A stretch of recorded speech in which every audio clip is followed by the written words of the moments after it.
अब देखिए, अब है ना सो विद्यार्थी लोग, देखिए आप लोग सुनिए, ध्यान से सुनिए। अब यासीन मलिक को अब जब है ना सो एनआईए कोर्ट में फैसला सुना दिया है, इसको उम्र कैद की फंसा, 2 मामलों में उम्र कैद की सजा सुना दिया गया है, और साथ ही 10 लाख का जुर्माना। अब ये उम्र कैद है ना, यासीन मलिक जो आतंकवादी है, जेकेएलएफ का चीफ है, उसको है ना सो 2 मामलों में उम्र कैद की सजा, और है ना फिर उसका 10 लाख का जुर्माना ये हो गया है। तो इस पर ना पाकिस्तान में क्या क्या हो रहा है, इसके बारे में हम लोग बातचीत कर रहे हैं। तो पाकिस्तान क्या है, पाकिस्तान और यासीन मलिक।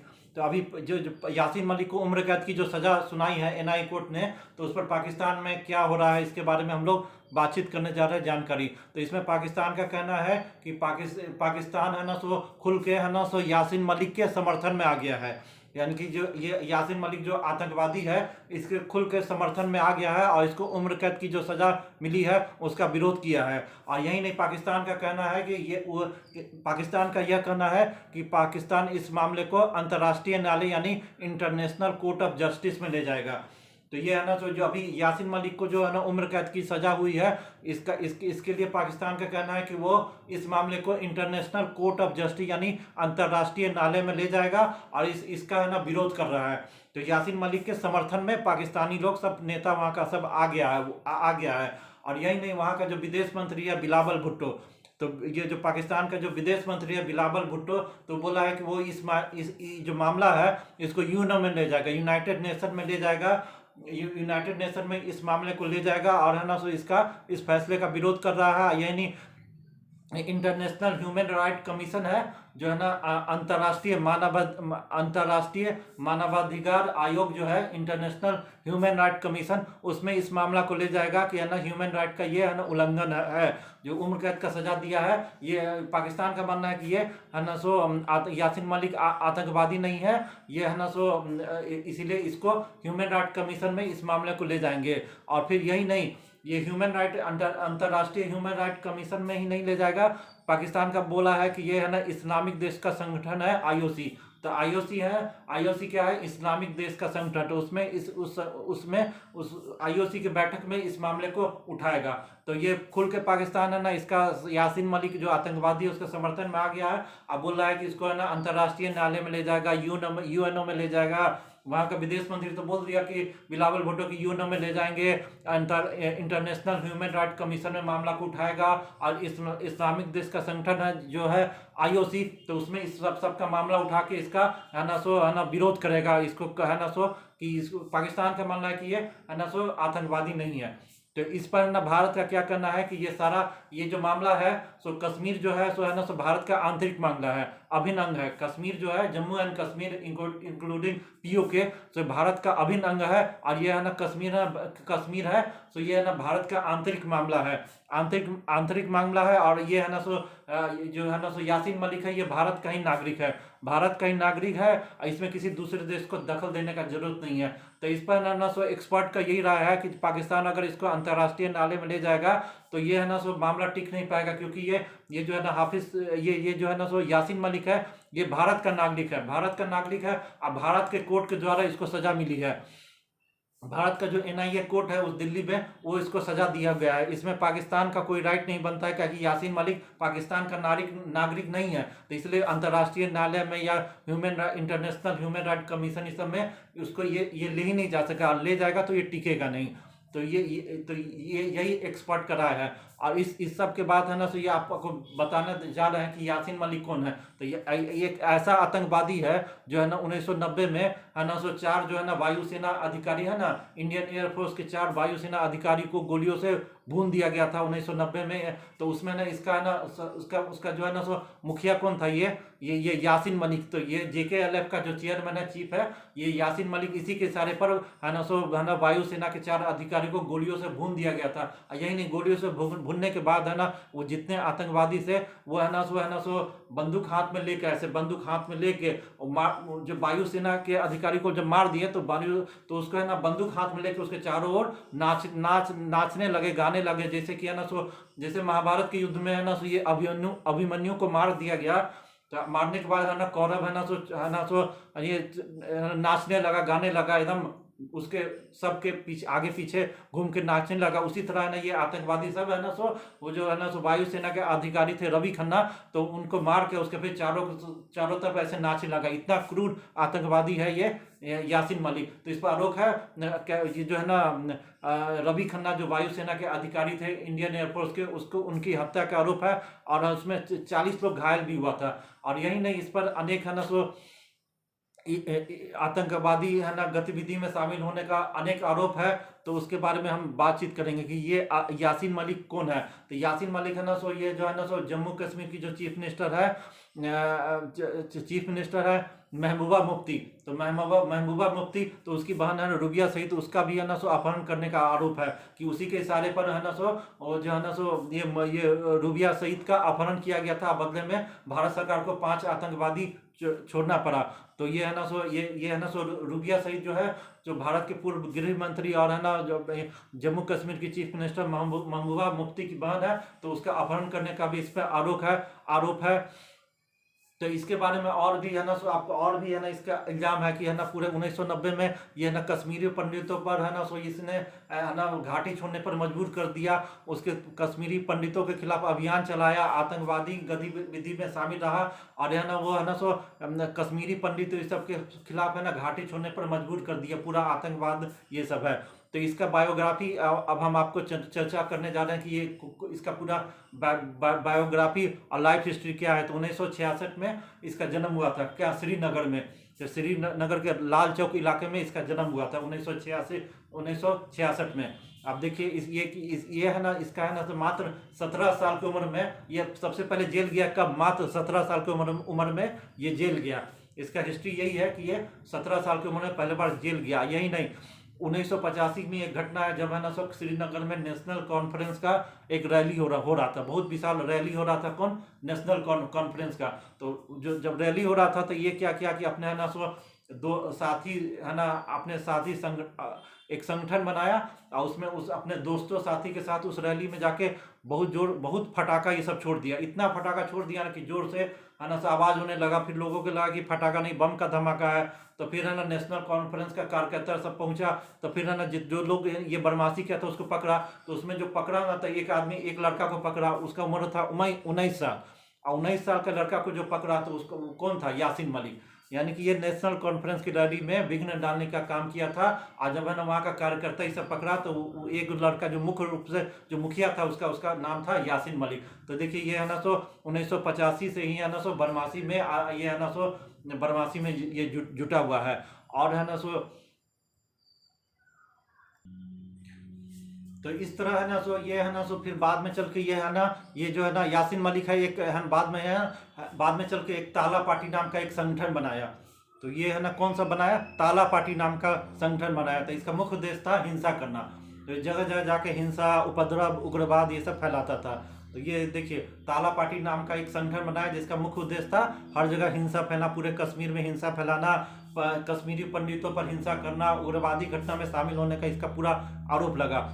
फिर है ना एक बार एक की घटना है कि 1983 में भारत और वेस्ट इंडीज के बीच में है ना क्रिकेट मैच हो रहा था। क्या? श्रीनगर में, शेरे कश्मीर स्टेडियम में। तो ये शेरे कश्मीर स्टेडियम कहाँ है? श्रीनगर में है। तो वहाँ पर है ना सो ये भारत और वेस्ट इंडीज का क्रिकेट मैच होने वाला था। तो उसके पहले ही जाके है ना वो पूरा है ना स्टेडियम का पिच ये सब खोद दिया और पूरे मैच में विघ्न डालने का काम किया। तो ये है ना सो ताला पार्टी का जो है ना जो मुखिया था ये यासीन मलिक है ना ये काम किया। फिर उसके बाद क्या हुआ कि है ना सो 1984 में एक आतंकवादी था मकबूल भट्ट।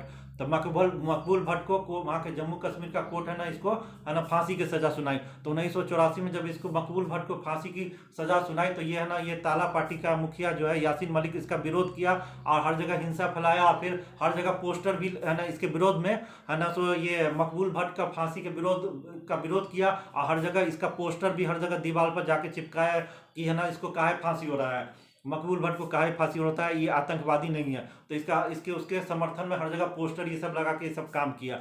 और फिर इसके बाद आगे का ये घटना है कि ये इसके बाद है ना ताला पार्टी को ये खत्म करके इस्लामिक स्टूडेंट्स लीग नाम का एक संगठन बनाया। जब ताला पार्टी इसको खत्म करके ये इस्लामिक स्टूडेंट्स लीग नाम का एक संगठन बनाया और उसका भी मकसद यही था, हिंसा फैलाना, आतंकवादी ये सब से पाकिस्तान में जाके ये सब ट्रेनिंग लिया हुआ है, वहाँ से पैसा आता था, टेरर फंडिंग ये सब में है ना ये सब काम करता था। इसके बाद क्या हुआ कि 1987 का बात है, जब है ना सो कश्मीर में विधानसभा का चुनाव होने वाला था। अब है ना विधानसभा का कश्मीर में चुनाव होने वाला था, तो ये सब जितना भी है ना सो ये सब फैसला किया कि हम लोग है ना सो चुनाव लड़ेंगे। अब चुनाव लड़ेंगे तो ये सब संगठन बनाए मुस्लिम यूनाइटेड फ्रंट। तो यानी जितना भी कश्मीर का उग्रवादी, आतंकवादी, अलगाववादी ये सब मिलके है ना सो मुस्लिम यूनाइटेड फ्रंट नाम का एक संगठन बनाया और है ना वो सब फैसला किया कि विधानसभा का जो चुनाव है कश्मीर में हो रहा है 1987 में जो विधानसभा चुनाव है उसमें चुनाव लड़ेगा और जीत के वहाँ का चीफ मिनिस्टर बनेगा। तो ये सब बात हुआ। तो ये सब बात हुआ तो उसी चुनाव में है ना सो ये जो है ना यासीन मलिक है ना सो मोहम्मद एक है ना मुस्लिम यूनाइटेड फ्रंट का एक नेता था, मोहम्मद यूसुफ था शाह। तो क्या एक है ना ये मुस्लिम यूनाइटेड फ्रंट का पार्टी जो बना उसका नेता था मोहम्मद यूसुफ शाह। तो यूसुफ शाह का ये है ना सो क्या हुआ एजेंट बन गया, चुनाव में विधानसभा चुनाव लड़ रहा था तो उसका एजेंट बन गया, उसका प्रचारक बन गया, ये प्रचार कर रहा था। ये मोहम्मद यूसुफ साहब कौन था? तो मोहम्मद यूसुफ साहब है ना यही आगे चल के है ना सो जब विधानसभा चुनाव हार गया तो है ना सो आतंकी संगठन हिजबुल मुजाहिदीन बनाया। तो ये मोहम्मद यूसुफ शाह आगे चल के चुनाव हारने के बाद आतंकवादी संगठन ये हिजबुल मुजाहिदीन बनाया। इसका असली नाम क्या है? सैयद सलाउद्दीन। तो है ना सो ये मोहम्मद यूसुफ शाह बाद में चल के अपना नाम बदल लिया, क्या? सैयद सलाउद्दीन। तब सैयद सलाउद्दीन कौन है? आप तो जानते हैं, इसका नाम बहुत फेमस नाम है। ये है ना आतंकवादी संगठन का मुखिया है कौन? हिजबुल मुजाहिदीन। तो हिजबुल मुजाहिदीन जो आतंकवादी संगठन है उसका मुखिया है सैयद सलाउद्दीन। तो ये चुनाव में 1987 में जब है ना इसका नाम था मकबूल भट्ट, अब विधानसभा का चुनाव हार गया और उसके बाद आतंकवादी बन गया और हिजबुल मुजाहिदीन नाम का संगठन बनाया और है ना सो ये इसका नाम अभी है सैयद सलाउद्दीन। और इसी का है ना सो एजेंट था, चुनावी एजेंट प्रभारी था ये यासीन मलिक।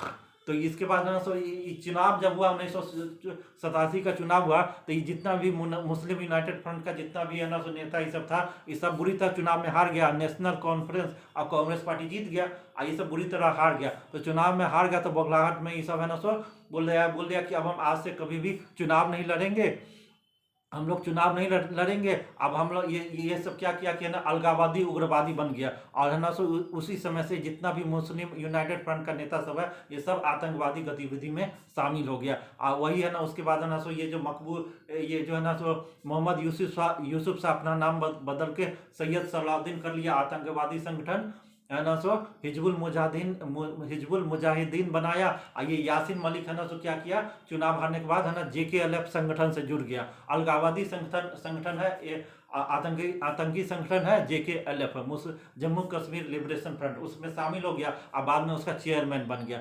अब ये सब चेयरमैन उसका बन गया तो उसका पूरे कश्मीर में हिंसा ये सब करने लगा, कश्मीरी पंडितों के खिलाफ है ना सो आतंकवादी गतिविधियों में शामिल हो गया। ये है ना सो हिंसा करता था, कश्मीरी पंडितों की हत्या में शामिल हुआ, उनको पलायन पर मजबूर कर दिया। कश्मीरी पंडितों को ये पलायन पर मजबूर कर दिया। ये है ना सो यासीन मलिक है ना पाकिस्तान में जाके वहाँ का ट्रेनिंग भी लिया हुआ है, ये हथियार चलाने का ट्रेनिंग भी लिया हुआ है, वहाँ से पैसा आता था हवाला के जरिए। ये है ना सो टेरर फंडिंग ये सब में भी काम करता था। तो इस तरह ये सब घटना हुआ।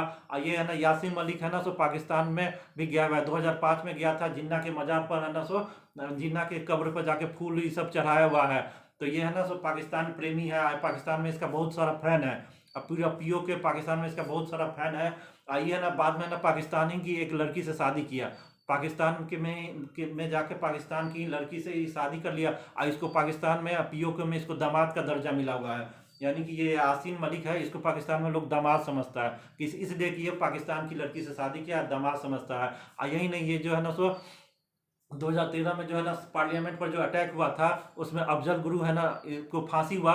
तो फांसी हुआ तो उसका सूत्रधार कौन था? पार्लियामेंट पर अटैक हुआ उसका अफजल गुरु था, तो उसका मुख्य तो सूत्रधार अफजल गुरु था। तो उसको जब फांसी हुआ तो ये ना 2013 में ये है ना पाकिस्तान गया और वहाँ है ना उसके ये जो अफजल गुरु के जो मौत हुआ, फांसी हुआ, तो उसमें शोक सभा का जो आयोजन हुआ था पाकिस्तान में, तो है ना उसमें ये शामिल हुआ, और उसमें है ना ये है ना सो लश्कर-ए-तोयबा का जो चीफ था उसके साथ ये बैठा हुआ है, फोटो भी है।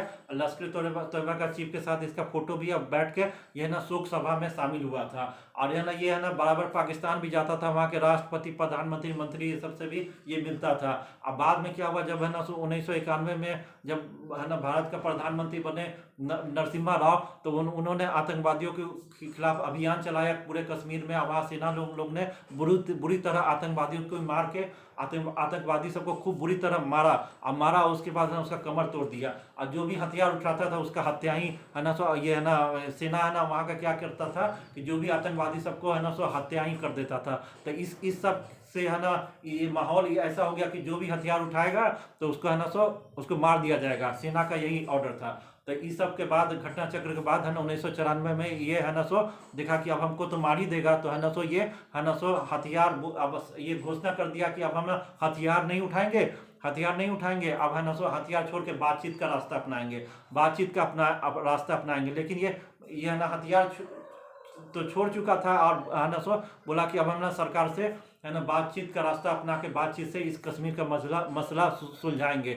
लेकिन बातचीत का मसला क्या सुलझाएगा, इसके आड़ में टेरर फंडिंग, तो ये है ना सो आतंकवाद युवाओं को उकसाने का काम करता था कश्मीरी पंडितों पर। यानी पूरे भीतर से ये पूरा दिखावा के लिए है ना सो ये है ना सो क्या किया कि है ना हथियार उठाना बंद कर दिया। लेकिन है ना सो ये दिखावा के लिए सब था, भीतर से ये टेरर फंडिंग ये सब कर रहा था। और यही नहीं, 2012-13 में ये है ना सो दिल्ली आता था, तब इसमें चर्चा यही है कि ये है ना बराबर मनमोहन सिंह से भी मिलता था। और इसका एक फोटो भी है, कितना फोटो भी है, प्रधानमंत्री मनमोहन सिंह के साथ ये मिलता था। तो अलगाववादी नेता बन गया, यानी आतंकवादी से ही अलगाववादी नेता बन गया, अपने आप को नेता बनाता फिरता था।